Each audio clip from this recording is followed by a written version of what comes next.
Hello, everybody, and welcome to episode 95 of 40k Badcast. We're getting up there, bud. Yeah, man, we're getting real close. I'm Dan Boyd, your host, your co-host at least, and I'm joined as always by Cabbage McPatch Kids.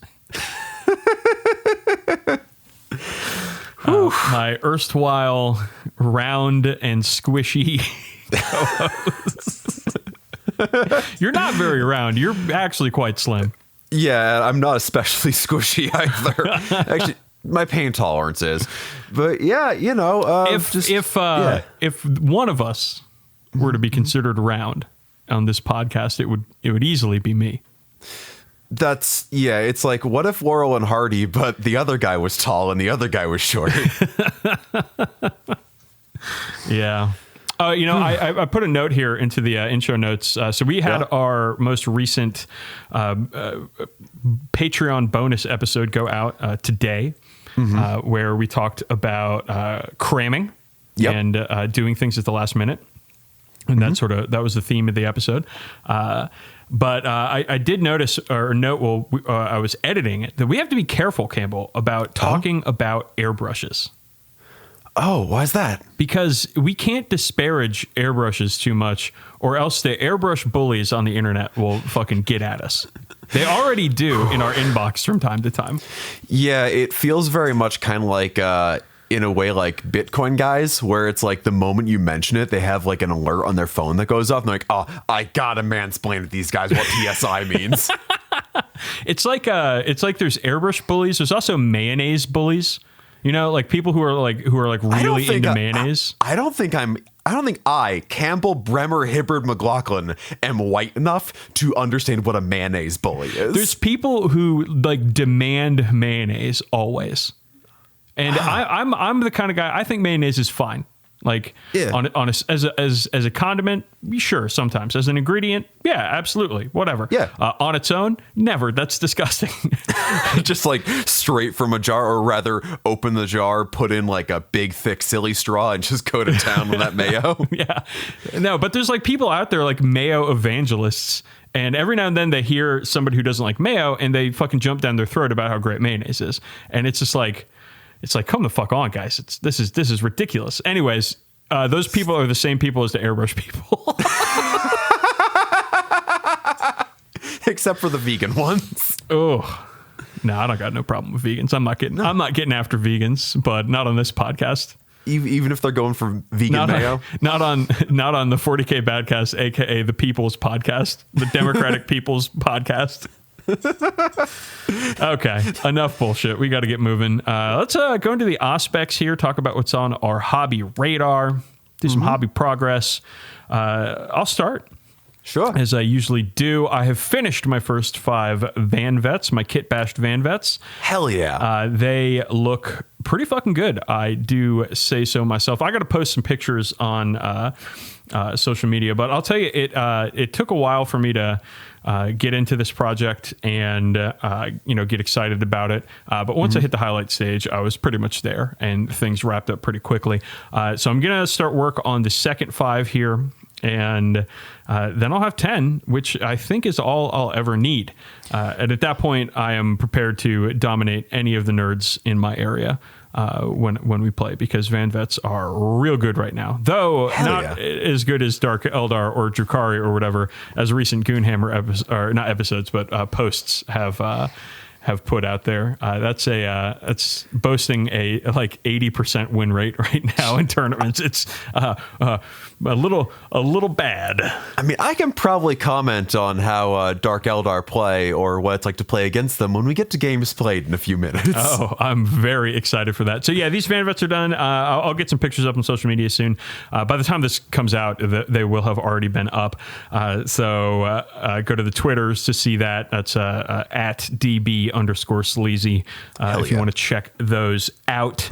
Moving on to the second 5. Yeah, I'm excited. After I mentioned this in the bonus episode, but after this, I am going to do 2 more troops units for my Raven Guard, a unit of assault intercessors, because I want cheapest troops possible. They're 95 points, and they're pretty good. You know, you've used them to affect at least good effect in some of your battles. And I like the models a whole lot, so I'm looking forward to painting those up. And then I'm going to do one more unit of infiltrators because I want to have 2 squads of those done. And then I'm moving on from Raven Guard for a while. Ooh, I think I want to get into Aeronautica. I have a bunch of Blood Bowl weirdos I want to paint. I have a bunch of Necromunda stuff I want to paint. So I'm going to stop painting 40k for a little bit and focus on other games, specialist games. I mean, we're 5 months into the year and I haven't painted a 40k model yet. I mean, you have been putting out a pretty amazing amount of work lately. Also, hearing your work situation has been really rough on you too, and the fact that you're still able to put out the amount of painting you do is really impressive.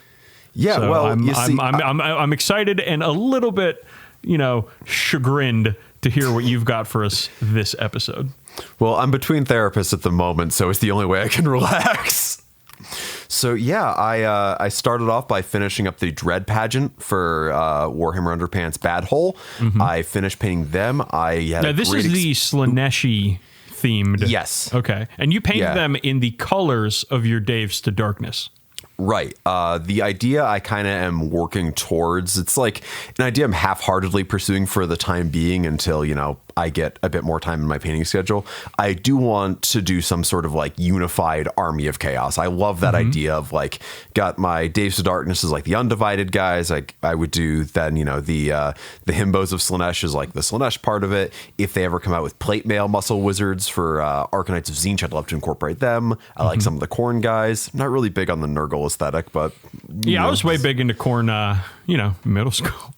Yeah, when that was the extent of your available emotions because you were a pubescent boy. Are you ready? Yeah, when you're just basically. Can you do the gibberish scatting? Yeah, sort of. I don't want to do it because my wife is home and I don't want to be embarrassed when I see her after the recording. I mean, my wife is maybe 10 feet away through a door, so she just heard my my poor man's Jonathan Davis impersonation, which is honestly not that different from my poor man's Disturbed guy sort of impersonation, because it's all the same awful noise. I think that guy's name is Dan, and that just makes me sad. They can't all be winners.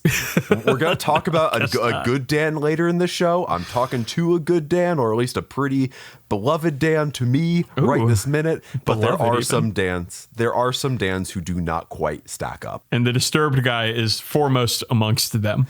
I'll say that. Yeah. I'd say he's pretty bottom of the Dan barrel. well below Danny Glover. So after I finished up the Dread pageant, that was a lot of fun. They actually showed them off. I'm gonna interrupt you. I'm sorry. Sure. So, why not? Okay, this is not Warhammer related. I'm so sorry about this, but I have to get, because we're talking about Dans. I had an idea for a Dan festival. Okay. The gathering of the Dans. So recently there was the big Josh fight in Ohio or someplace, which I'm sure hundreds of people got COVID because of it. Very irresponsible. You ought to know better. But I was like, okay, well, the Joshes are fighting, but I think the Dans should come together and have some, and get ready, solidanity. Can you hit one of the disappointing buttons? I'm going to leave it up to you to choose which one. But I think you've had it's time to think this up, and that's the best you got? I think it's fair. Flushing myself down the toilet to own the limbs.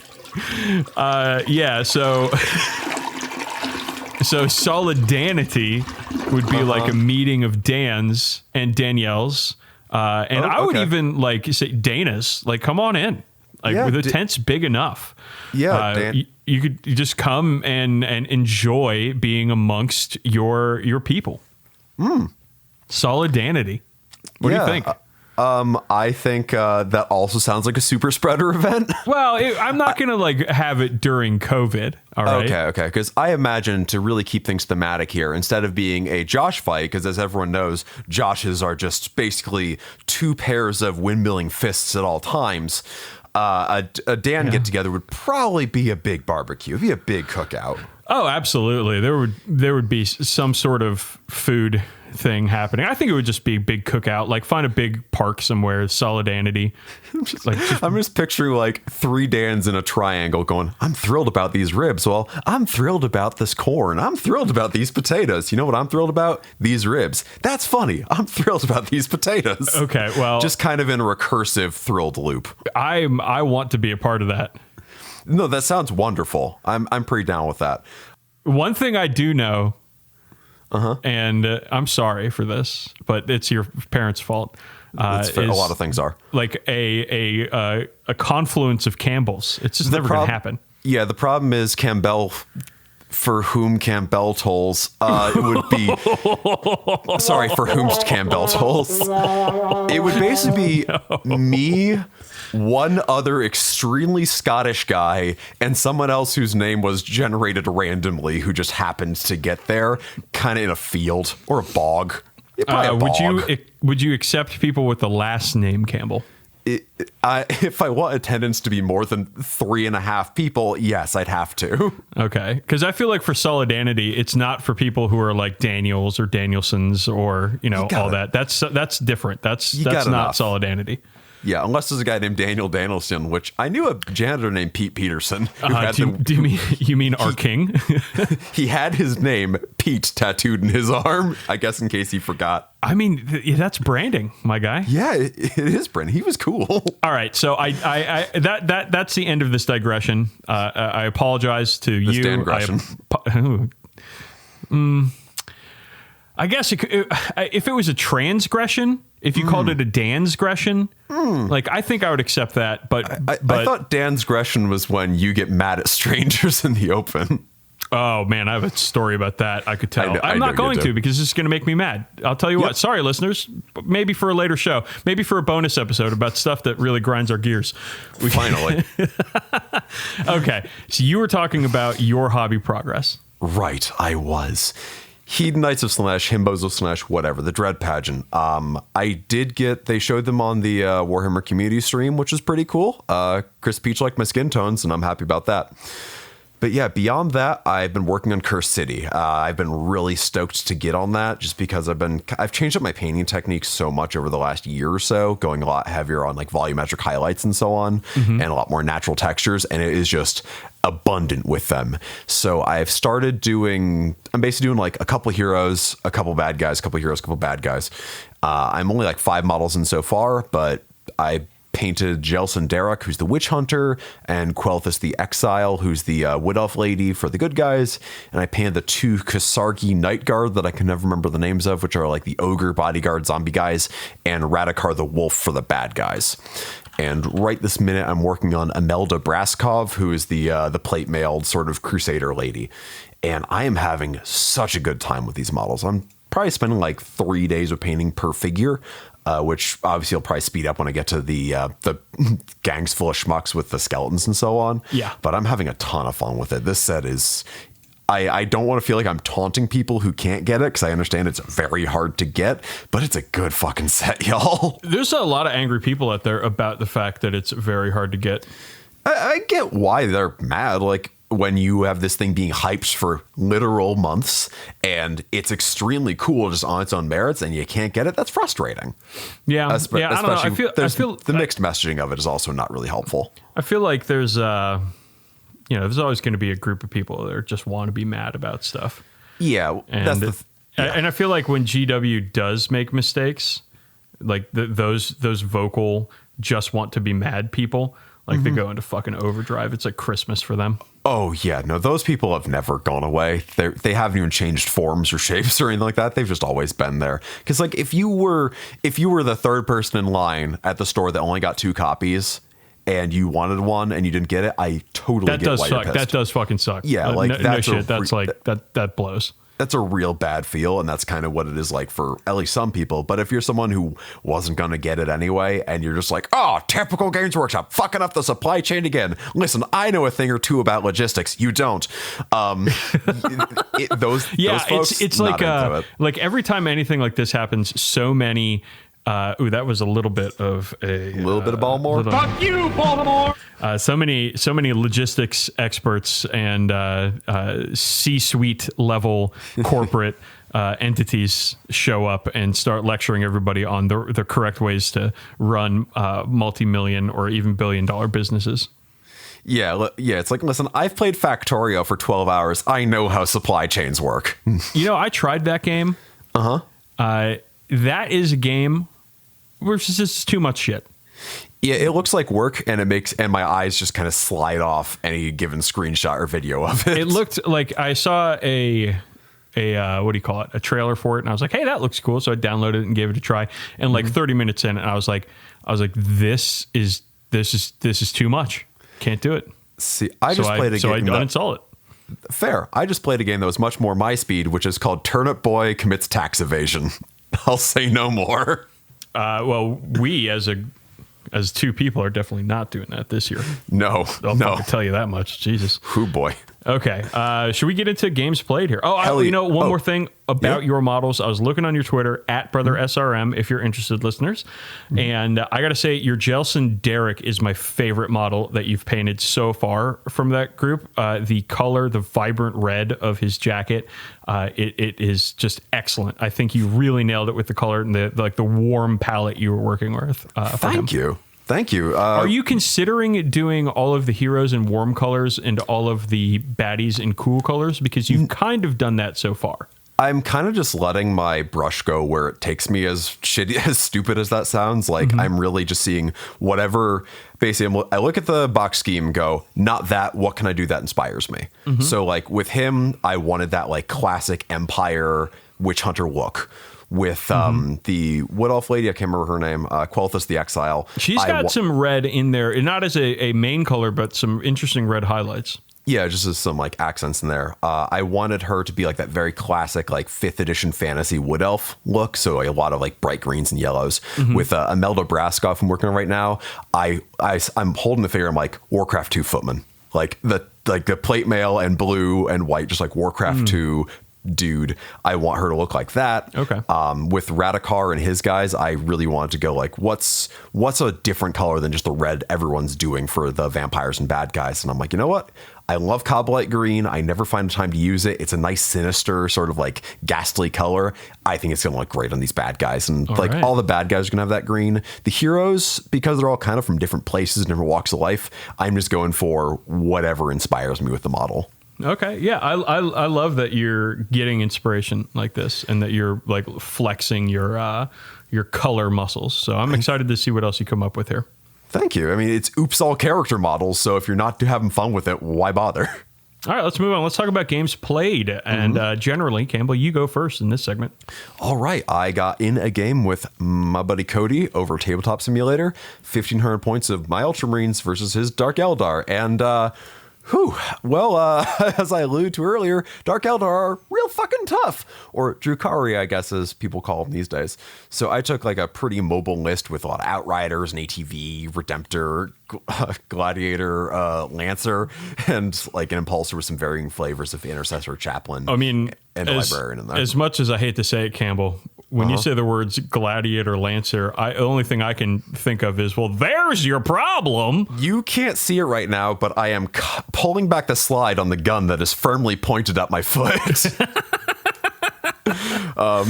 So he took a bunch of boats with dudes in them, just kind of like most Dark Eldar lists, but he had a little bit of everything in there. Cause I know he was trying to kind of get the feelers on what the new codex was like. So how many Dark Lances and Raiders, Dark Lances in Trueborn units and Raiders did he take? 1 unit of Trueborn. Well, I think that's the max. Okay, well, he got it. I think he only had one Ravager, maybe. I think he only had one or two Ravagers. It's not even Ravagers anymore, guy. It's just regular Raiders full of Dark Lances that shoot out of them now. He had, I think that's the shit. Yeah, I think he had like three Raiders with Dark Lances. I'm not surprised because Cody knows his shit.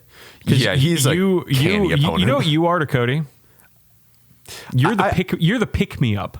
Okay. You're like when Cody's feeling bad, he's like, you know what I can do to make myself feel better? Is go fucking stomp Campbell. I'm just Fall Guy McEgo boost over here. I'm on you, Cody. I know he has no malice in his heart, but Dark Eldar are a fucking mean army. Listen, because you can't sense the malice doesn't mean that it's not there. All right, so I'm on turn to you, one. Cody. Turn I'm coming one. for you, brother. Brother. Turn one is the only time I felt like I was in this whole game. Basically, the first turn, good saves on both of our parts. Bad shooting on both of our parts. I lost my Redemptor Dreadnought, but hey, what else is new? I don't think I had in the best position. And turn two, I'm like, all right, this can go either way. I got this like nice surround on his Raider full of Incubi with my Assault Intercessors and my Chaplain, as he had to like emergency disembark when I blew it up, and that cost him a few Incubi. The problem was Drazar and an Archon were that Raider too, and they just got to pile into my guys and make them go away very, very, very fast. Drazar is ridiculous. I'm aware. I'm excessively aware. He is probably the best combat character in the entire game. Yeah, he just fucking spins to win all over the place and just blended through my shit. He is a Vitamix.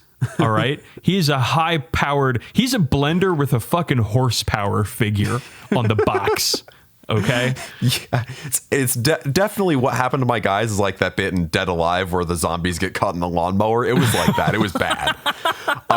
Yeah, like I actually almost killed Drazar with my Chaplain, but the keyword here is almost, because Drazar reduces damage. So I just kind of like hit him with my Nerf hammer a few times. Inbuilt -1 damage, fights twice with a really sick melee weapon, and he's got a great model.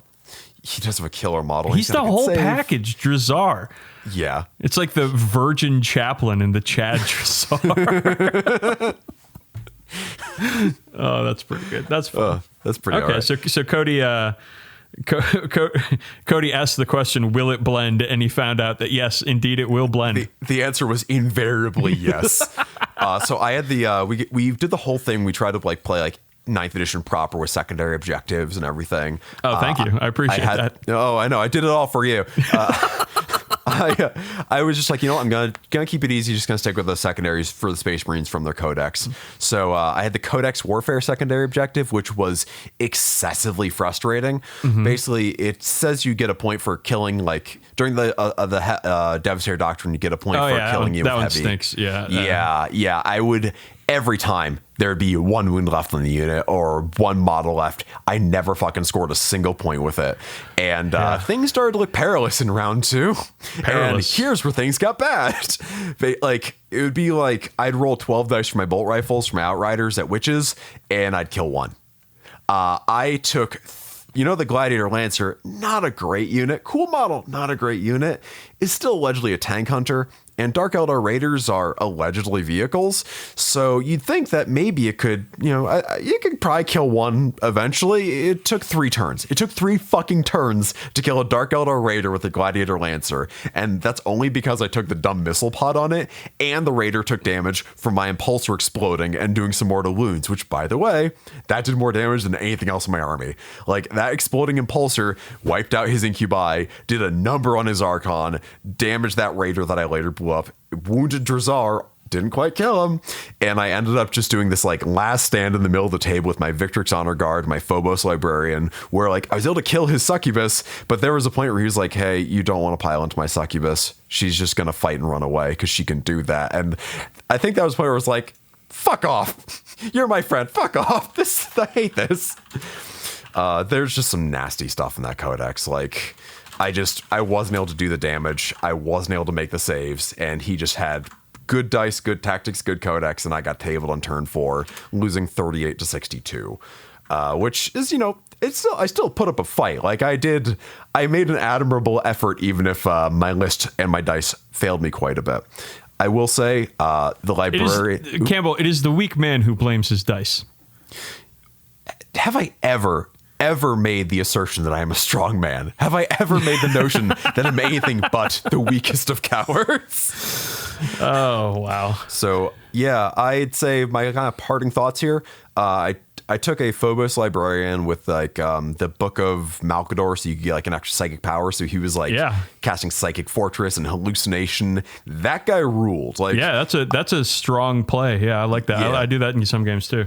Yeah, like I'm a dude who plays Black Templars an awful lot, and I'm not really big on psychic powers, but that guy ruled. Being able to just give an invuln radius around him was great. Being able to cast Hallucination was, I won't say a lifesaver, because clearly my lives were not saved here, but it was a life prolonger.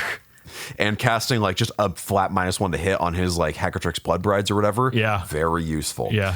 Gladiators, extremely overpriced their damage output. Not and good. the fact that the Lancer's giant fucking gun is only slightly stronger than the Dark Lances on every Dark Eldar Raider and in every Warrior Squad is a bad joke. Yes. Which sucks because I love the Gladiator Lancer model. That model is so fucking cool. Yeah.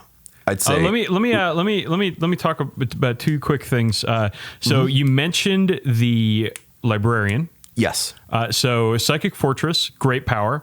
I'm a huge fan of Mighty Heroes also, if you're going to take Dreadnoughts. Yeah. Because you can buff a Dreadnought up to toughness 8, and then he'll be swinging it strength 16 with an extra attack. Pretty all right. When he makes it into combat. So I like having a buffed Dreadnought around. Psychic Fortress, of course, is great. And the Tome of Malkador is great because it gets you that 3rd psychic power. And that can be from either the Librarius Discipline or the Ultramarines, or in my case, the Raven Guard Discipline. So a lot of times I'll take the old Shadow Step if I want to yeet a character across the board to do some damage elsewhere. Or sometimes I'll take... it's like umbral something. I don't know. It's a -1 to hit thing that you can cast on an enemy. So yeah, that's a good one. Those two, Psychic Fortress and Mighty Heroes. That's a strong thing. And my guy, you got to start taking Blade Guard. I had Victrix Honor Guard just because they fit in my list. But yeah, I took Blade Guard when I played against Caitlyn. I think I used them against her. And they were solid. Actually, when, spoiler alert, Caitlyn, I'm coming for your orcs with my Blade Guard when we play in a week or so. There you go. But yeah, normally when I take the Phobos Librarian, I take Tenebris Curse or whatever it is that causes like half movement. But that's a Phobos Librarian. The Primaris, I'm talking about Primaris Librarian. Yeah, I took a Phobos. Okay, you took the Phobos. Okay, yeah. So the Psychic Fortress and the what do you call it? Mighty Heroes. That's Primaris Librarian only in regular Librarian. I think the Phobos cannot take the Librarius Discipline. Tome of Malkador just lets you take a power. Only for powers that you have access to. Cool, I cheated. Yeah, so you cheated in this game that you lost. I cheated and still lost. Yeah. All right, cool. Well, next, and he shall know no rules, listeners. Yeah, about to say it's not called the 40k Badcast. We make this point pretty often. Well, that's great. I'm glad for Cody. If not you, Cody. Maybe at some point you should start picking on somebody your own size. Well, he played against Dylan and he tried doing Dark Eldar without any boats and he got swept pretty quickly. Then he took boats and did the sweeping. So, I mean, it's foot Dark Eldar don't do really we need work. Cody to learn and evolve, though, for at least for your sake? Like, do we want him learning and getting better at the game? I don't really. God. Well, the thing is, he knows not to take like the shittiest competitive lists. He's just a very canny player.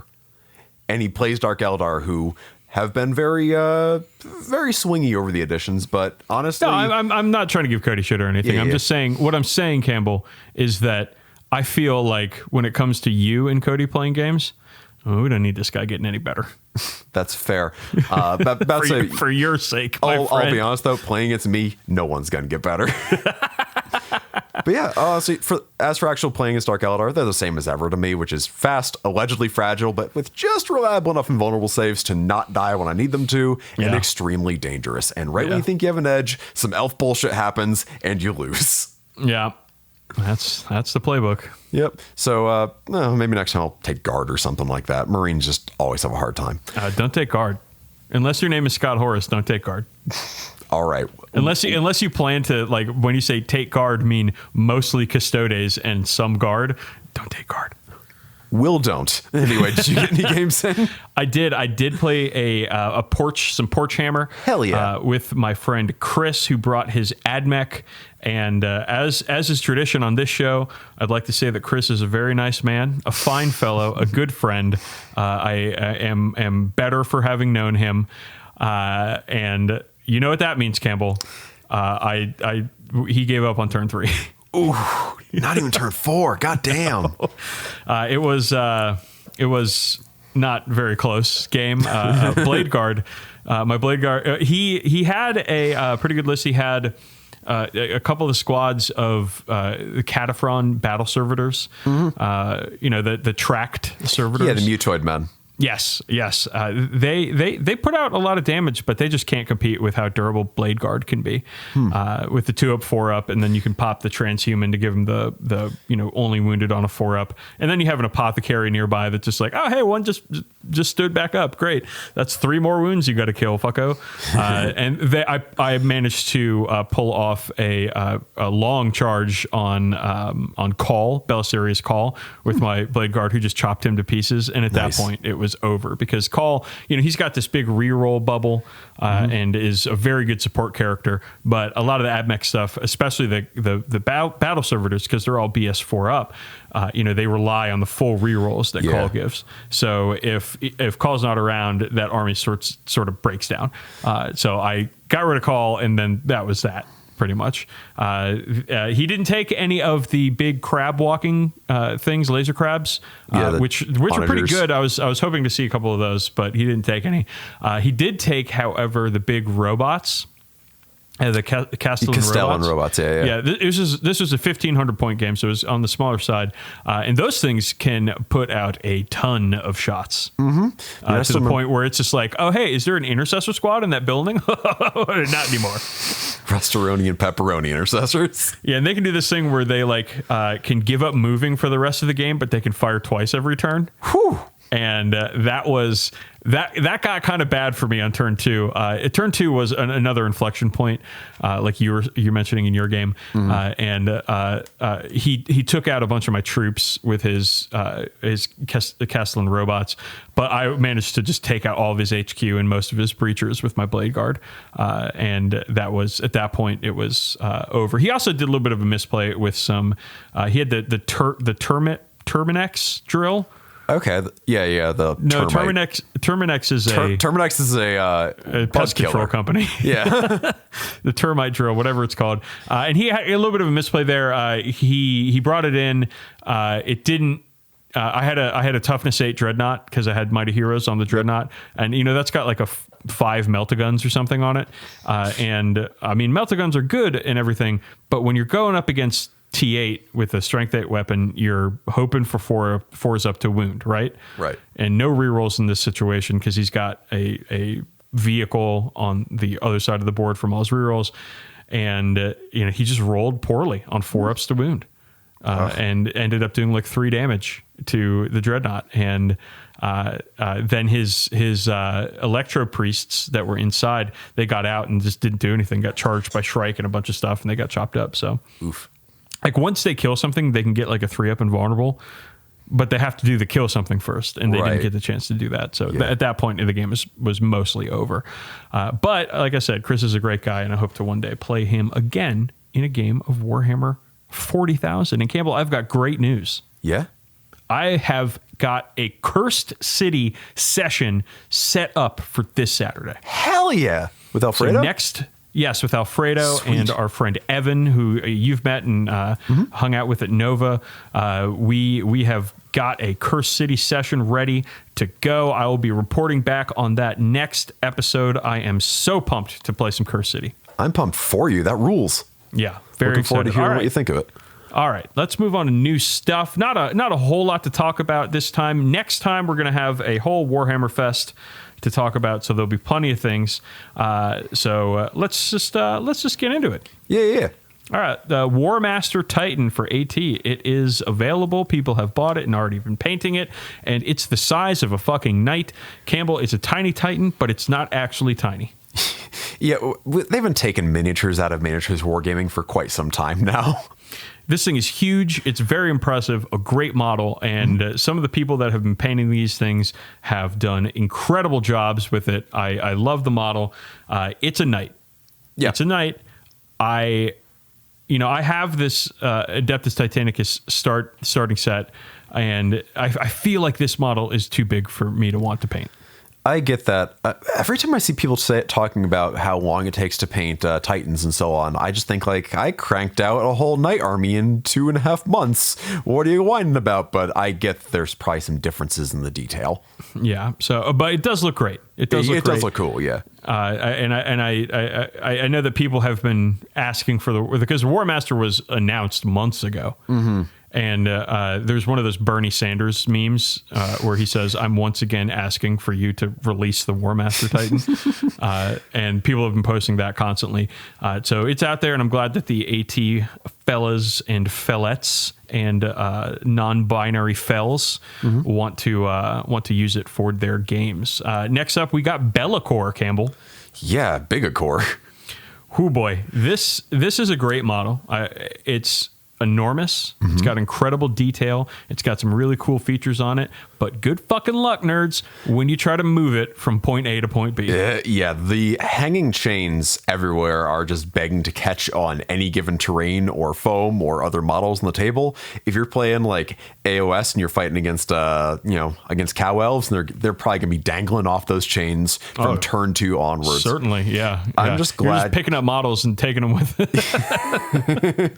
Well, remember the old Lash of Slanesh psychic power from 5th edition 40k? Well, he's got it built in physically on the model. I think it's really cool. They're taking these old Warhammer Fantasy characters, not all of them, but just like some of the big ones, and bring them back in these like powered up forms, like Sigvald, like Be'lakor here, like Lord Croak, who they also showed off in some previews. Yeah, and we can bring Lord Croak into this. Let's get the head slot in charge in here. He's back, Campbell, and deader than ever. He's a couple thousand years deader than ever. He's so strong at magic that he just doesn't die. And wouldn't you say? Wait a second. Doesn't that make him undead? The lizard men, they would say no, but the undead, they would say yes. I bet there's just like some poor skeleton man who's like, I'm just happy to see an undead guy doing so well. He's like, generally we don't get these kinds of opportunities. So seeing Croak out there, he's really hitting home runs to all fields. Absolutely thrilled for Lord Croak. Can we get a round of applause and hear some like clicks? As other skeletons are like, yeah, they're clapping their little hand bones together. Yeah, we like Lord Croak. I know he's not on our side, but we like him. Yeah, no bones about it. He's a good fella.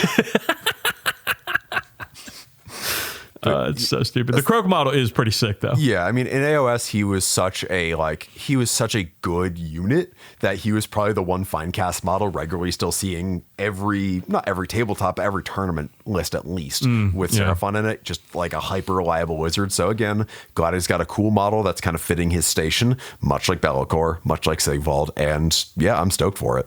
Yeah. All right. Let's talk about Battle Sisters for a moment, my guy. We got some new infantry, the Celestian Sacrosancts, who are Battle Sisters with halberds and shields. Yep, which I'm down with. My favorite model from the Triumph of St. Catherine is the one with the sword and shield, and I'm happy to have more ladies with melee weapons and shields. It's cool. Yeah, I also like that their shields aren't covered in as much detail as your Space Marine shields generally are. So the detail is more on the model than the shield. I like that. Yeah, and it gives you hopefully some room to maybe do some freehand or unit markings or something cool. Yeah, we got the new Palatine. Which is the new character. And the only note I have here is apparently she's priced at 45 points, which is the very definition of price to move. That's cheap. That is that's cheap. That's a cheap character, my guy. Yeah, closing in on the dollar to point parity there, but still, that's cheap in game. Yeah, you don't want that, huh? No. Then we have finally, this is a name. This is a Warhammer name. Estrid Thurga. The Reliquant at Arms. Some sort of banner bearer for Sisters of Battle. This model doesn't do it for me. TBH. The helmeted head does for me. The bear head, I think, looks really shitty. Yeah. Which is a rare miss for the Sisters of Battle range. She's got the sort of like chaplain-esque cloak on over her power armor, which is fine. That's not a bad look. But she's just like hugging onto this flag, and I don't know. It's not the like when you have a big banner. Like, let that motherfucker unfurl and let's see that fucking banner, right? Let's not squish this thing down. Let's get this fucking banner. Yeah. Let the world let your freak flag fly here. Right. And so this model's got the squished up banner, and I don't know, man. I think it defeats the purpose. I get that. Defeats the purpose. The purpose. I think she's all right. It's kind of funny we lost Battlestar and Bears from Fantasy with the AOS switch, and we're getting them in 40k with like her and the Space Marine Ancients, plural, and so on. Yeah. Well, she's all right. So AdMech, little Codex preview here. They're getting some offensive boosts, which is good because of reasons discussed earlier. Next, we got House of Faith coming up, Campbell. They've done a couple of teaser previews on Warhammer Community, and I'm going to windmill slam that buy button when that shit drops because, oh my God, I'm going to eventually get a Cawdor gang. No, you've been talking about wanting to get a Cawdor gang for a very long time. 100%. Hundo percento. The thing that actually surprised me is there was like some random article about like, who are the Eschers? And it was just in support of the new starter set coming out for Necromunda. And it does offhand mention a accessory sprue in there with new weapons and heads and stuff like that for Eschers. I don't know if it's like a dual thing for Eschers and Dalak, or if it's just for Eschers, but I'm just like, I see that news and the first thing I think is, no way in hell am I buying more fucking Eschers. Yeah, right. I'm up to like 35. But yeah, and you had a tough time finishing them, didn't you? I still am. I haven't finished them yet. Oh no! I've got 5 sitting like a 10th of the way done, just on my desk in a little box. Yeah, I burned out on them. It's cool if it has more options. Again, more options is a very Necromunda thing to have, but oh, so many fucking options in Necromunda. It's the name of the game. Enough with the options, huh? We've got some news from Warhammer Community with shipping and stocking delays are plaguing Games Workshop at the moment, so they are pushing back some of their pre-order scheduling. Which again, the logistic geniuses of the internet have been decrying big time out there. So, thanks for all the hard work you do. Thank you for your service. It is, it's great that we're out there. There's so many CEOs out there willing to talk about how Games Workshop should really be run. Don't you know, if the supply chain is failing you, just make the supply chain bigger. Mm-hmm. Easy. Why don't they think of that? Easy. This is why they should pay me the big bucks. You didn't even need to go to business school for that, did you? No, I didn't need to go to business school or logic school. I just watched some YouTube videos on how the earth is flat. Business school. And then finally, we got some new Slaaneshi demons. Yeah. I think these are geared towards Age of Sigmar. I'm sure they'll come into 40k at some point. But these are some impressive models. Let's say, speaking of Warhammery names, you have Dexessa the Talon and Sinessa the voice of Slaanesh, respectively. Do you know why they named him that? Because they're like, it's like the, voice of Slaanesh is like the voice of Sauron. They're kind of, I think they're the magic caster one, and the Talon is like the melee fighter one. And they're a couple like named Keeper of Secrets. Dexter and Sinister, those two words, right? Mm-hmm. Dexter actually means right, as in right hand, and Sinister means left, as in left hand. Oh, that's fun. That's cool. They're paired. Dexessa and Sinestra, or whatever their names are, are play on Dexter and Sinister. Okay, because I was going to say it should have been the thing like, what is the G.I. Joe characters? Like Tamox and Zamot or whatever, was the same name backwards. You might as well just done that. Yeah. I believe that's from Latin, but I could be wrong. There's a fellow that always gets at us about language stuff in our inbox. I'm sure he'll make an appearance for this one. Well, the one listener interaction I've had recently that I'm pretty stoked about was one of our listeners wrote in to let us know that they grew up in Australia and they did find woods porn. So I'm glad to know that this is something that covers coast to coast. That was Canada. Canada? I thought that was Australia. Oh, and now we got to go in the inbox on the show, Campbell. What are you fucking doing to me? Wrong colony. Oh, yeah, you're right. It was Canada. Yeah. Orlando, playable Waluigi now, said, working through the Badcast archive, episode 56, Northern Ontario, Canada, can confirm, also had a woods porn experience as a young lad.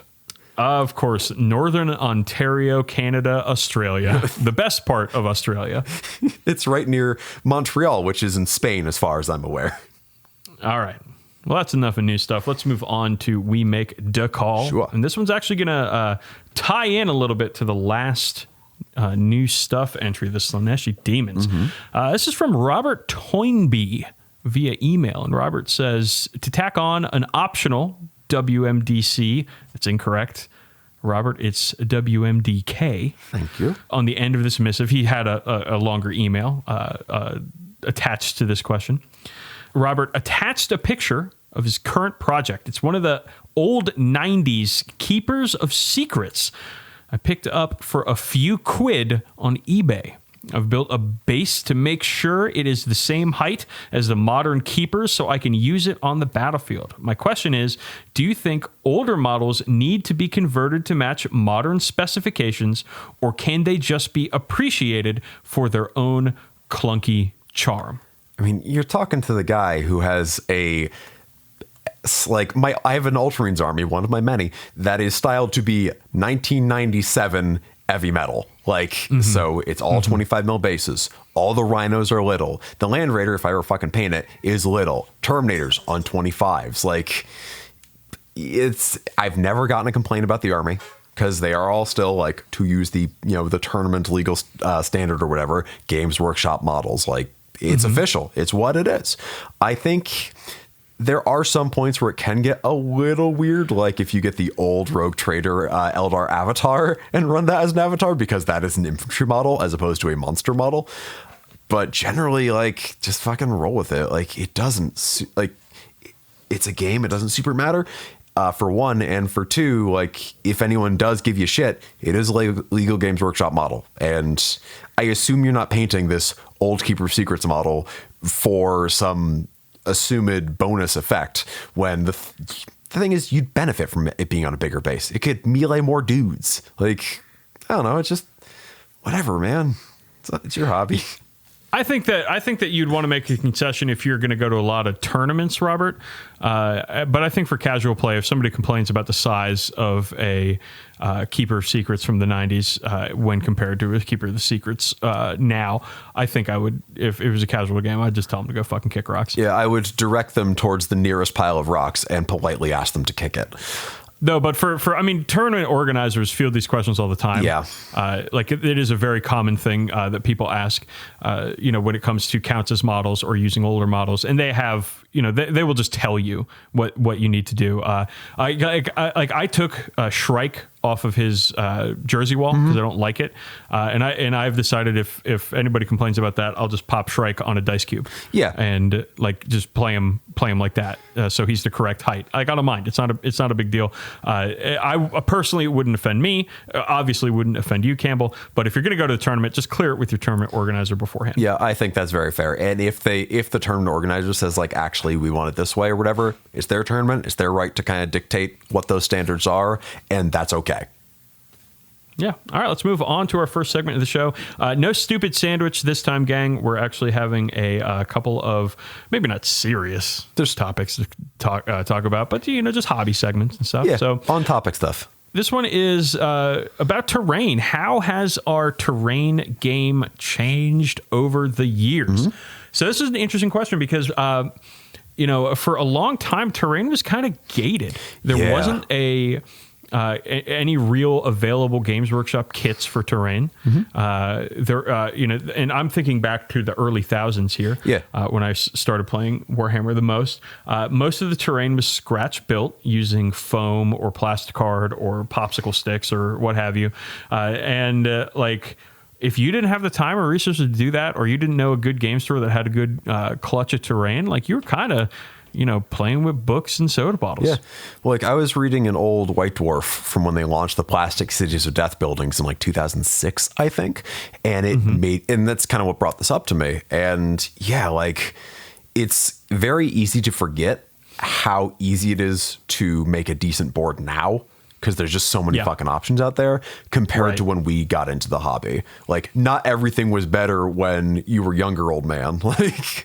Oh, absolutely not. I remember I would mostly play my games at Games Workshop in Springfield because it was the only store that had good terrain. Yeah.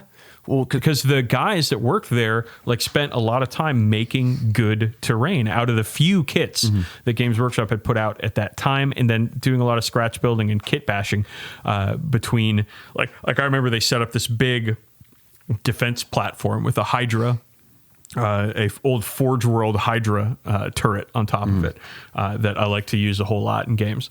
And I think one of my friends actually salvaged that after that store closed. Nice. And by salvage, I mean, of course, stole. Cool. So, back in those days, you'd go to a game store if you weren't familiar with it, and it was like, shit, what's the terrain situation here? And I remember going to, I'm not going to mention the store, but I remember going to a new one and that I had never been to, and I just rolled up, and the terrain was basically unpainted styrofoam. Yeah. And I was like, I mean, I'm going to play. I drove all this way to play you, but this sucks. I mean, I've definitely played on a table that was just Legos. But when I started, well, the thing is, like, I've mentioned a fuckload of times, I grew up around, tabletop wargaming. And when I started playing in like 2005, and in honestly the years before that, when I was doing like homebrew games or whatever, it was with my dad's terrain. And he's never been like really big into terrain. Like, that's never been where his heart of the hobby lies. Like, he likes just, ranks of troops with banners and all that stuff, as opposed to really putting a lot of time and effort in terrain. So we had some like a 4x8 board painted hunter green with a sheet on it sometimes, some beat up styrofoam hills, some foam farmhouses, like spray foam farmhouses, model railroad trees, and the Mage Knight castles. Because weirdly, Mage Knight had plastic terrain, because it's plastic figures, and the terrain wasn't bad. It was pre-painted, and nice. It was pretty good to play on. So like it was a sundry collection of random shit my dad had picked up over the years, but it was what I started with. Yeah. So in those days, I think the biggest hurdle with terrain is that if you wanted to make it, you had to make it yourself. Yes. There weren't many options for kits. There weren't many options for, the plastic stuff that Games Workshop put out, because they did have some terrain, GW, but it would go in and out of sale. Like sometimes it was available and sometimes it wasn't. And in those days, the GW web store was a lot less reliable than it is now. So it was tough to find games with good terrain. And the tournament scene wasn't nearly as good as it is now. So you were really rolling the dice when it came to tournament play. Now, I didn't play any tournaments in those days because I was probably just not interested or too scared to even try. So it was just game stores for me, man. Yeah. Like, I was playing mostly at a game club, or my dad's friend Ed's house, who was another one of his wargaming buddies. And the game club and Ed had actually pretty good terrain, but again, it was largely scratch built stuff. And it would be some like model railroad type stuff, like, hills, trees, buildings, and so on. A lot of historical stuff, a lot of castles. There's always a lot of castles. Right. Always. But, well, it's also one of those things that, because so many toy manufacturers make them, wargamers go like, I can use this. And like the occasional like army men sandbag wall that's been dry brushed or whatever. Well, I remember, like, in those days, people that were really into terrain, they had to be so creative. Yeah. And our friend Peter, I think that part of the reason why he makes such amazing terrain is because when he started making it in the early thousands, he was making all the terrain for all of his friends. Yeah. Right. And he was being so creative because there just wasn't anything for wargaming terrain really out there. Yeah. And so I think that the next inflection point for terrain is since all these companies have started making terrain specifically for wargaming. I'm not just talking about GW. I'm talking about all the MDF manufacturers out there. What's the 1x1 resin squares that I think we played on at your house at one time? Oh, those are plastic. Those are from plastic. Okay. Yeah, those were from Secret Weapon Miniatures, but I don't Secret Weapon. Yeah, I don't think they make those anymore. But yeah, right. But there was a point in the mid thousands, maybe around 2010 or so, 2012, where a lot of people started making terrain and it became a lot more widely available for people. And at that point, I didn't have a house. I was only in apartments. I didn't have a place to store terrain. But I loved to go into people's houses and realizing that they had like a fully painted set of terrain of Secret Weapon, or what was the other big one that everybody had? I mean, there's those Pegasus ones, or those plastic like Gothic ruins. You'll see those fucking everywhere. If those could disappear from every store shelf tomorrow, and you'd still see them on a third of all tournament tables. Like, they're ubiquitous. because they were cheaper than Right, but GW ones. you go up to somebody's house and they had a nice set of terrain, and it's like, oh, nice, awesome, you got terrain. Yeah. That's so cool. Well, terrain's always kind of like that last extravagance in a lot of ways. Yes. Because like I was still using the foam core and cardboard terrain we built in high school until probably about 2010. Like I was, and that's when terrain started to become really available online. Yeah, it really was. It wasn't just the Cities of Death kit, and like that's when GW expanded their stuff and so on. Like I have, honestly, I'm starting to get rid of some of my old Cities of Death buildings just because I built a lot of them at this point 11 years ago, and they're in kind of rough shape, or the paint jobs aren't up to snuff, or they aren't super playable. But yeah, like for a long time, those were out of reach because when you're a teenager or a college kid in, you know, around the time those kits are coming out in like 2006 to 2010, and you only have so much income, you're not going to be spending it on some buildings, especially if you're already playing on some serviceable terrain. You're going to be spending that on new units to add to your armies. Right. Yeah. And I think that the other inflection point here is like, for me at least, like I always wanted to have my own terrain setup, you know, because I didn't want to have to rely on a game store or somebody else's house. But I didn't have space to store it. Yeah. But then I bought a house. Now you're supposed to store it.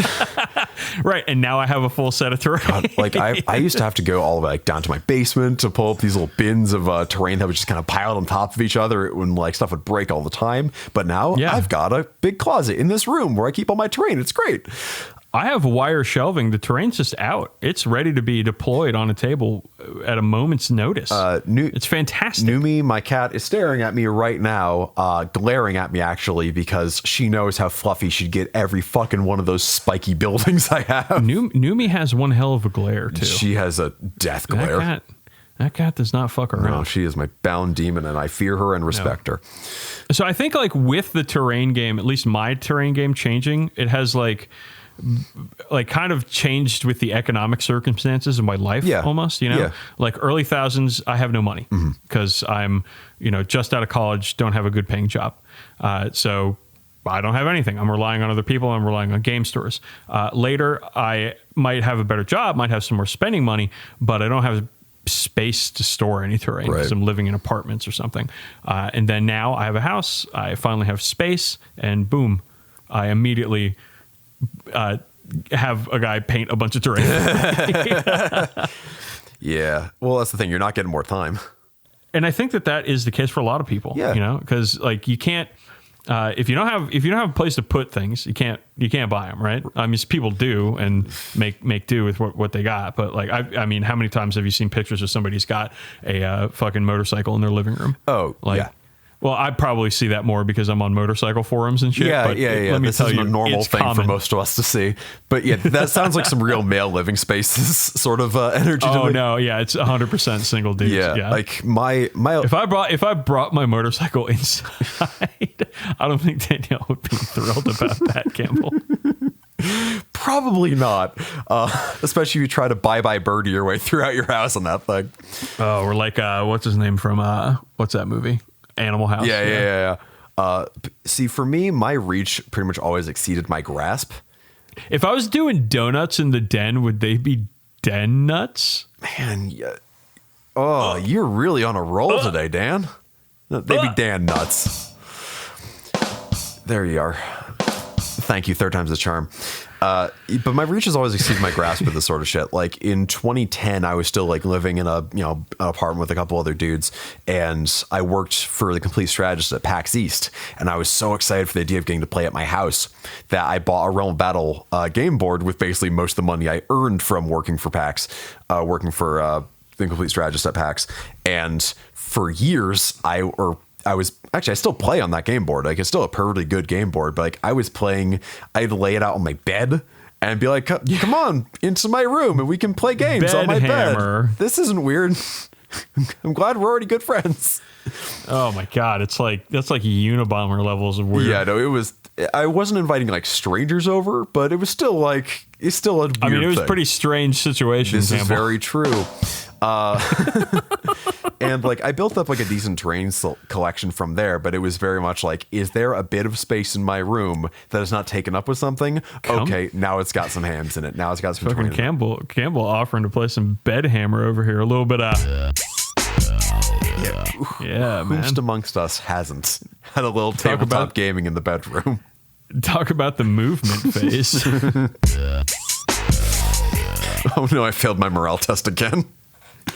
So that's a good button. it's a good button. The pony It's button. seldom I like the pony used, button. but very useful button. Well, I use it when I really only use it when like stuff's like suggestive or sexual or something. Yeah. And so I was trying to manufacture a use for it out of that, and I think I succeeded. No, I think you did. And I think the listeners will agree with me. I don't think you did much manufacturing, bud. But yeah, these days, again, got a house, got room for my stuff. And when it comes to terrain, like I was saying, I'm getting rid of some of my older, clunkier stuff and building more usable terrain with the new kits, or in some cases, like kind of bespoke terrain pieces that tell more of a story. So like before I headed out of Boston, I built like, Dylan cut me some masonite boards, which is like, basically thick MDF. And I made a cool like Prometheum pump station using, like the 8th edition objective set, the RZA pattern ruins, the Prometheum relay pipes, and some plastic Did art you say decking. RZA? Yeah, the RZA pattern ruins. I always said Ryza. Sure, why not? You say Riz, I say RZA, you say Ryza. It's fine. It's not a fucking Wu-Tang member guy. It's a fucking Forge World. And they can have a Forge World named after him. Listen, man. This is a fucking get jit situation all over again. This is back to episode 1. Well, I Fucking 94 episodes don't ago. think I'm going to get as much angry mail about it. How about that? But I don't know, man. free. These AdMech players. Did you say feel free? I said feel free. It sounded like to me you said feel free. Well, ooh, please don't step into my inbox. Fuck off. Anyway, yeah, I'm building stuff with the new kits. I got the Kill Team box a few years ago, and I'm slowly integrating that into stuff. Like I did a bunch of it for a display board I built for Nova in 2019 that I never got to use, that I detailed on Goonhammer. That is pretty cool if you want to see how I kind of put this whole thing together using like Warhammer Fantasy movement trays, typical basing sand techniques, like regular GW model kits, magnets, green stuff. Like I think it's a really cool sort of thing, and it was kind of a real step up for my own terrain making. And I think that's kind of where my future looks like it's going to be when it comes to terrain. I've got a lot on my plate right now, what with Cursed City and all that stuff. But once I start getting some more games out here, I think I'm going to have more incentive to build some cool new terrain.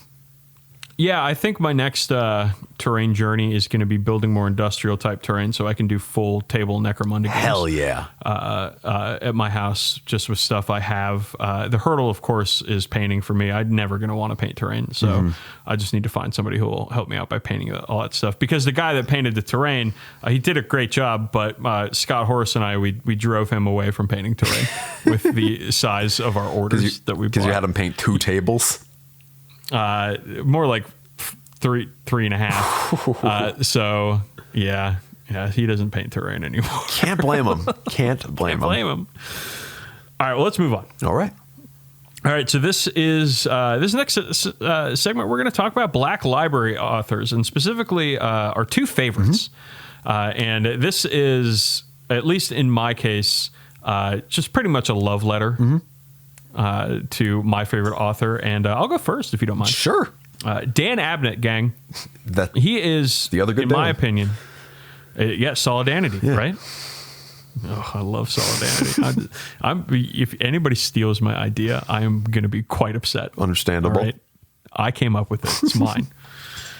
Anyways, Dan Abnett. I absolutely love Dan Abnett. He is, to me, the best author that the Black Library not employs, but pays?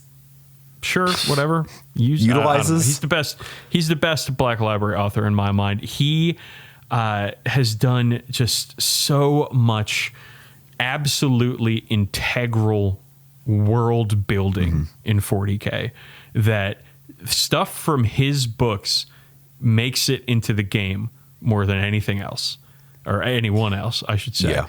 And he has just had so much influence on the game itself with his background writing.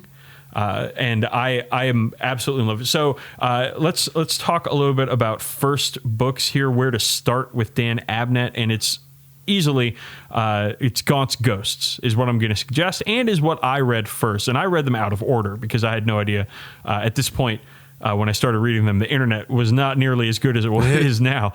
So I didn't know which book to start with. So I think I started with the first book of the Saint Omnibus. Okay. Which I don't even remember which one that is. But so it's like the fourth book. Yeah. It's like the one I started with. And I didn't like, because I couldn't buy the first three, because by the time I started reading Gaunt's Ghost, those had gone out of print.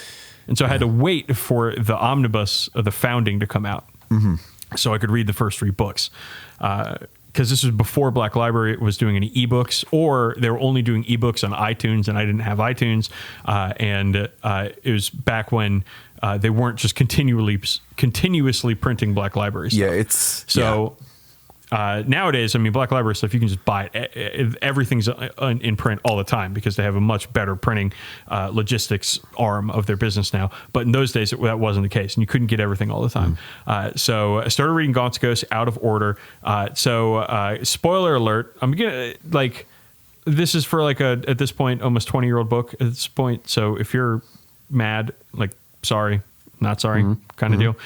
When Colonel Corbeck kicks the bucket, he does so in this book, this first book that I read. Yeah. And so it had no emotional resonance whatsoever to me. Oh, yeah, because when I got to that point, it was I was somewhere between mad and really sad and just generally upset because he was my favorite character in the series. Yeah. So I mean, Gaunt's Ghosts are one of the big reasons why I fell in love with the Imperial Guard. I remember in that book, Colonel Corbeck and a squad of hurt troopers go to bring important news to the rest of the regiment that's trying to get holed up in the mountains at this one big abbey or something, one of the ecclesiarchy buildings. Yeah. And it's a whole hero's journey situation. And that made me want to really made me want to start an Imperial Guard army. And I eventually did and have not necessarily completed it, but I have a whole shit ton of Guard. Yeah. So it's completely integral to my 40K experience. Recently, I've read a couple of books of his in this year even. Pariah and Penitent, the Elizabeth Beckwin novels. And these are new, so I'm not going to talk about them too much because not everybody has read them. But let me just say that they are completely excellent. And they flip shit on its head constantly. I love these books. I think that this series is of his Inquisition adjacent series, Eisenhorn, Ravener, and now the Beckwin novels. These are the best ones. I would, and I have the third one's not even out. I would not argue with you one iota. I think the Beckwin books are the best books he's ever written. They're so good. Yeah, they're almost unbelievably good. Yeah. So I just want to talk about real quick what he excels at. And I talked about how he breathes life into the setting. Yeah. And he is just so great at showing us what regular life looks like in the Imperium. For a long time, that had been overlooked. Where the Imperium writ large is just this enormous monolith that was really inaccessible to a lot of people because you couldn't really understand how people live in it, right? Yeah. But then Dan Abnett comes around and he starts showing us how, with Gaunt's Ghost, how a fighter, how a guardsman lives in 40K. And then with Eisenhorn and Ravener and Beckwin, how regular people live. Yeah. And it's just so vibrant, so excellent. He has an incredible manner of introducing aspects of poetry into Black Library novels that no other Black Library author has even come close to achieving. His later books in Gaunt's Ghosts and his later Eisenhorn, the Magos, and then the Beckwin novels, there are so many there's no but prose, poetic prose in these novels, where he has concepts, not just stories, but concepts, and not just characters, but archetypes, and just such a fantastic way of of bringing sensation and not just words and understanding, but feeling into the books. Where I haven't had any of that experience with most of the other writers in Black Library. So I think that especially in his later books, because he has clearly leveled up as a writer over the years. Yes. And his early books are good formulaic action books, right? But his later books, like, they start to ask questions, and they start to like dig at a lot of interesting aspects of the human condition, and it's just something else, man. I'm absolutely just enchanted by his writing. And so lastly, I'm going to give a recommendation of best place to start. I think Gaunt's Ghost is like his, seminal work, but Eisenhorn is a really good place to start. Also, just because that gives you a really, really good picture of the Imperium itself, where Gaunt's Ghost really just focuses on the Imperial Guard or the Astra Militarum. So Gaunt's Ghost or Eisenhorn, I would probably lean toward Eisenhorn. I think they're more interesting. Yeah, I would agree with that. The later Gaunt's Ghost books are incredible. They're so good. But I would say get into Eisenhorn first, get used to the writing style, get used to the setting, and then go into Gaunt's Ghost after that. And you understand that the first 4 or 5 novels are going to be kind of, just actiony. Yeah. But they read really quick. Yeah. So it's not like a slog or anything. No. So again, Dan Abnett, just a huge fan of his work. And, we were trying to workshop this segment because I just really wanted to talk about how much I love Dan Abnett. Yeah. So we had to kind of build a segment around that. And this isn't like a call out to the other Black Library authors. It's not like Dan Abnett can beat them up or anything. It's just that his writing really speaks to me because it brings the setting that I've immersed myself in for 25 years now, and he brings it to life in such a way that engages not only like the reading nerd gamer part of my brain, but like also the feeling and the sensing and the visceral part of me, that gets excited about stuff like art and poetry and shit like that. Yeah. So I think he does a great job of ham-fistedly shoving high culture into our stupid lowbrow action novels that. It's like a father forcing his kids to eat healthy food instead of just chicken nuggets and French fries all the time. But he does it in such an artful and engaging way that I can't get enough. I mean, if I can gush about him a little bit first before I go into my favorite BL author. So on that kind of note, I get the notion he's not just a Warhammer fanboy writing books based on other Warhammer things he's read, but he's writing books using that lens to explore other ideas, whether those ideas are historical military ideas or because Gaunt's Ghost is Sharp's rifles. At least it starts that way. Then it starts getting weird and better. Eisenhorn there's a lot of James Bond in the Eisenhorn trilogy. Yeah, absolutely. While the Beckwin ostensible trilogy. Actually, I would say there's more Sherlock Holmes than James Bond, or perhaps what's his name, Hercule Poirot, because they read and I read a lot of these mystery novels. I'm a huge Arthur Conan Doyle fan. I love Sherlock Holmes books. I remember in college I started reading them, and like the Eisenhorn, there's a lot of shared space between Sherlock and Poirot and Gregor Eisenhorn. Yeah, and also a little bit of Obi-Wan Kenobi in there too. He truly is Inquisitor Obi-Wan Sherlock Clouseau. Because he has the Force. He can deflect bullets with his sword.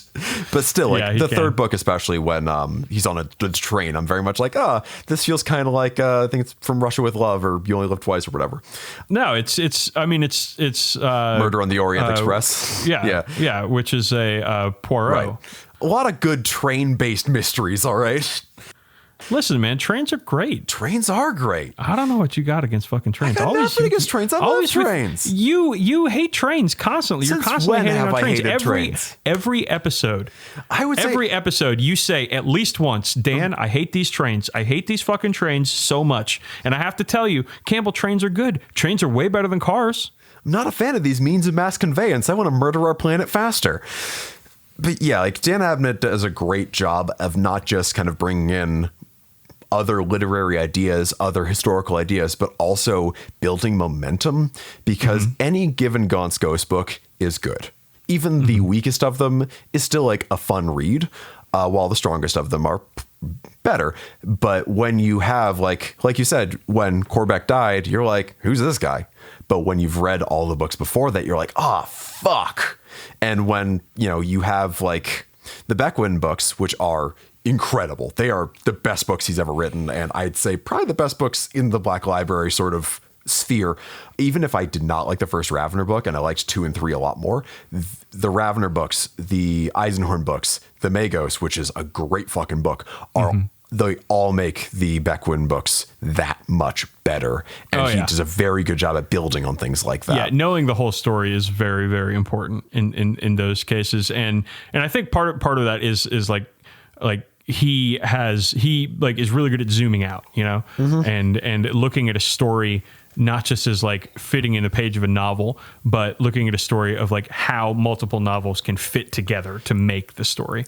Yeah, which is really cool. And not a lot of authors are capable of that kind of thinking. Yeah, so. And very few among like Black Library types too. I think he's also at a point in his sort of like career where he's got that clout where if, you know, Joe Schmo is like, I want to write my dream trilogy, Black Library will be like, sure, man, send in a writing sample. But with him, he can write whatever the fuck he wants. Like, he's had such strong hands shaping the 40k universe that like there's stuff in, again, the Beckwin books, especially Penitent, that are just like fucking wild. And I was not expecting out of a Warhammer book. And I'd be like, they let him do that? Like, it rules. I love those books so goddamn much. Now I'm thinking about Dan Abnett's strong hands. He wears a lot of rings. That's gonna hurt. Ooh, Dan Abnett's strong hands. His strong beringed hands. All right, man. Let's move on. It's your time to gush. Yeah, it is my time to gush, and this is going to be about Aaron Dembski Bowden.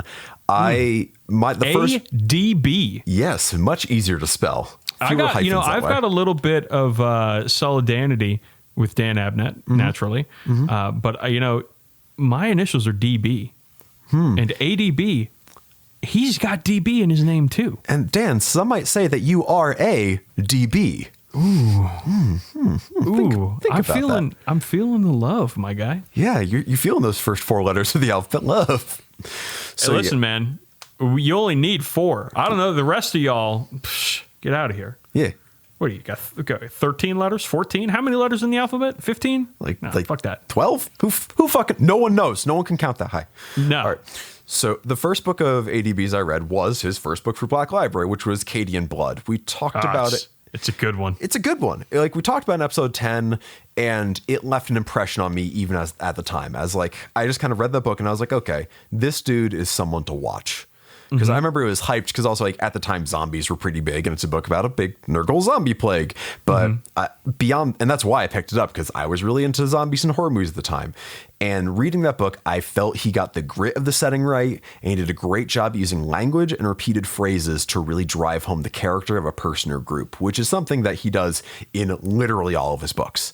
In the case of that one, it's Cadian Blood, Ice in the Veins, which is something that is like, it's using repetition to really drive home a point. And it is that these guys are cold, calculating badass in a way that a paragraph of exposition could not. And over the course of the pandemic, my relationship with his work and frankly Dan Abnett's has been kind of redefined, because I've been reading a lot.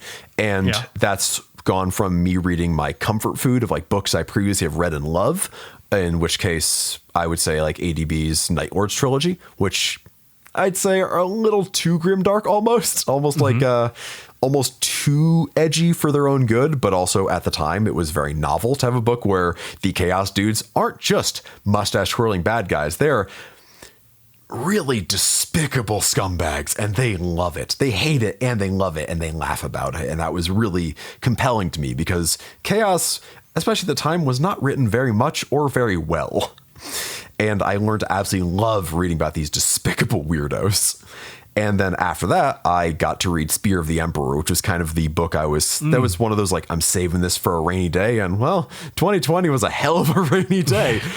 And reading that book where, like, I'd say at this point, that's probably my favorite ADB book because it really plays into all of his strengths. And I'd say the biggest of those strengths is just creating distinct cultures. Like, it's often stated in, lore books, whatever, that Space Marine chapters are these, like, bespoke, rich warrior cultures. But a lot of writers don't do a very good job defining that. They basically are just, they're Roman legions, but they wear red. They're Roman legions, but they wear purple and might secretly like blood too much. Like, most of the time, Space Marine chapters are written to be very boring. And not intentionally so, just like they just kind of see monastic warrior culture, check, and just kind of move on. And then maybe they'll say like their main guy is someone special. While in ADB's case, he makes these chapters, these legions, these armies, whatever organization he's writing about, distinctive, and he gives them that rich culture. So like, one of the things I love is in Spear of the Emperor, you get to find out what the Emperor's spears are like. And it's like, okay, they are a kind of Celtic-inspired, somber tribal culture with their own customs, their own history, their own language that is being investigated by this Mentor Legion Marine and his chapter serfs. And you get this great contrast between this austere, very by the book, very techno-focused Mentor Legion and these like, honestly, straight out of like 1000 AD, like Scottish, like Celtic sort of warrior tribe that, again, isn't just written to be like space wolves with a different accent. They're distinct. They have their own language. They have their own customs. Like, there's this short story he wrote, which is based about the dying moments of this one emperor's spear, where like their culture dictates that you have to be holding a weapon when you die, or you basically can't go into the good version of their afterlife. And it's him just like struggling to reach his bolt gun with his last breaths of life. And it's like, it's so fucking cool, man. And the thing that really drives me like bonkers about this is Spear of the Emperor isn't like a greater series. It's a contained single novel, and he still went through all this effort, all this like research, clearly, because this is very clearly like historically inspired for just one book. Like, it's not like he's establishing a trilogy or whatever. And I would say, if you can't tell by me gushing about it so much, like, that's the book I'd say if you're new to the author, you should start there. And I'd say it's so good. I'd say if you're new to 40k, it's a good place to start too. Oh, absolutely. Yeah. Like, it's just a good book, man. Yeah, like 40k or no 40k. It's just good. I mean, there's a good amount of world building that he leaves up to the setting already existing. Yeah. I think. But it's I think a very good way to be introduced to the concept of Space Marines. Yeah, and I wouldn't say just Space Marines, though, but also Chaos, because this is probably the first book I've read, like a first Black Library book or 40k book I really read, where Chaos is actually portrayed in a very frightening way, in a very unpredictable way, because most of the time it's like, the walls of his mind were going insane as he saw a bloodletter model that you can purchase in a 10-pack for $35. Like, most of the time when people write about Chaos, it's kind of been there. And in this case, it's like, it's written to be fucking scary. And it's just, it's gritty, it's grim, it's human. Like, nothing in it feels stock. There's these unique, distinct people, and the characters are all reflecting that. And it's also like the only Black Library book I've read, aside from maybe like Eisenhorn, really, where there's consequences for getting shot. Like, most of the time a dude just gets like shot 3 times, ducks behind a chest high wall like it's Gears of War, stands up and goes back to fighting. In this, there's like a good third of the book is spent in recovery or in one form of wounded or the other. Like, it's a good fucking book.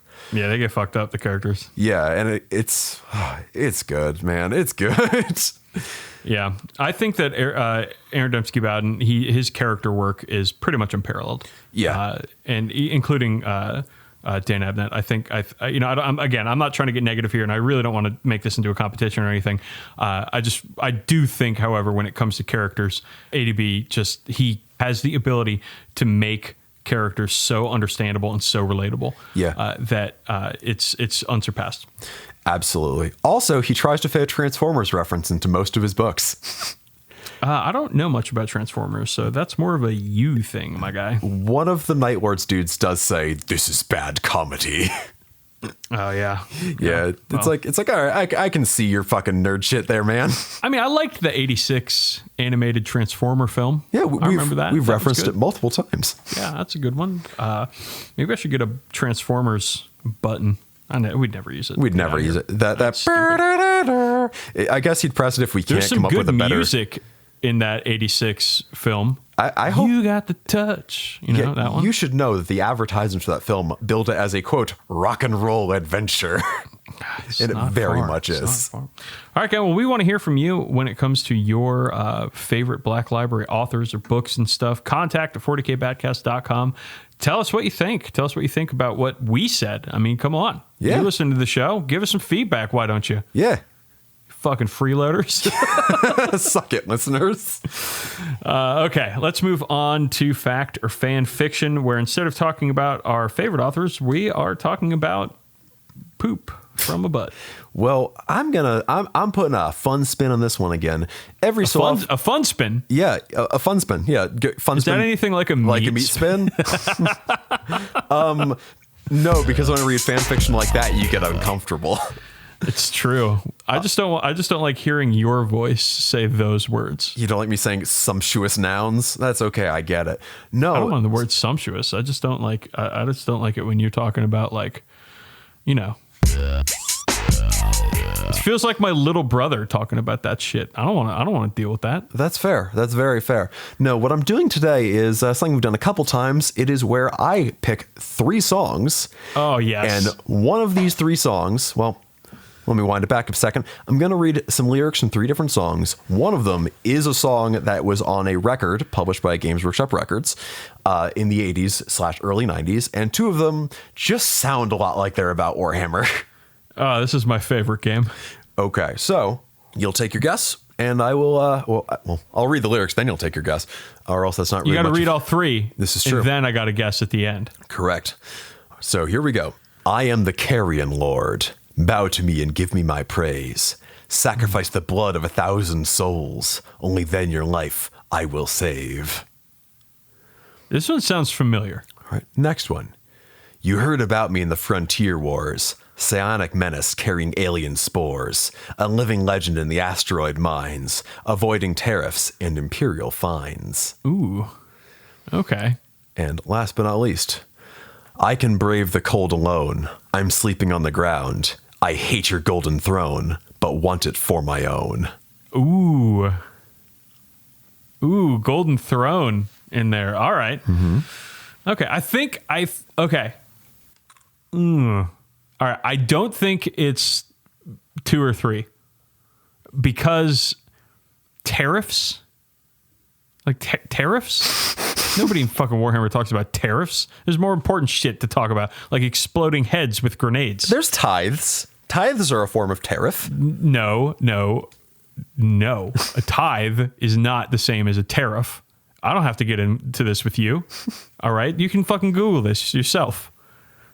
Can I think of the reason that they're different off the top of my head right now? No, I cannot, but I know that they're different, so fuck you. Cool. And 3, the Golden Throne reference is good, but I don't think it's specific enough. I'm going with the first one, Carrion Lord. Campbell, don't break my heart. You were correct. That is Prophet of Hatred by Bolt Thrower. Hell yeah. So the second song there was High Passage, Low Passage by the Weird Lord Slow Feg off their concept album Traveler, about the tabletop role-playing game Traveler. Okay. And the third and final one, I would have been disappointed actually if you got this one wrong, is Number 13 by Red Fang, a band I know you love. I do like Red Fang. I don't know any of their fucking lyrics, but I do like their songs. Yeah. That's good.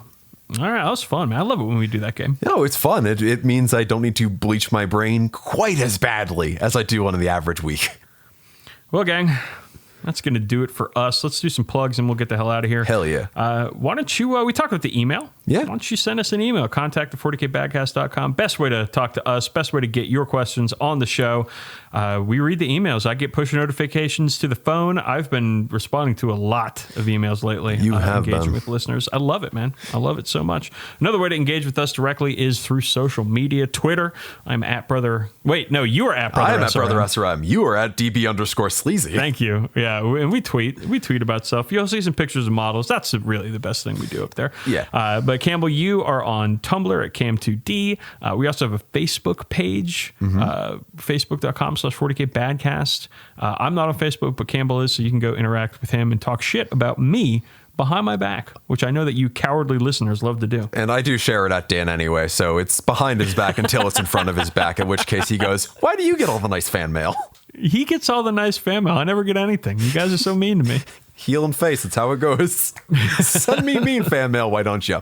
Or, better yet, support our show. Go to shop.spreadshirt.com/40k Badcast and get yourself a t-shirt or an oven mitt. No.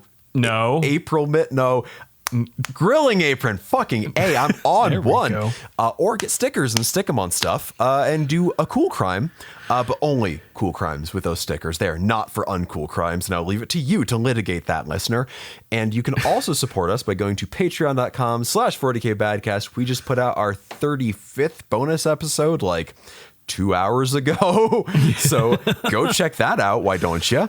We also have a plan for fuckboy content coming up soon that once we get our shit together, we'll actually record and put out there. So get ready for that. I just want to give a little teaser, Campbell, a little taste. All right. I can say one word. Okay.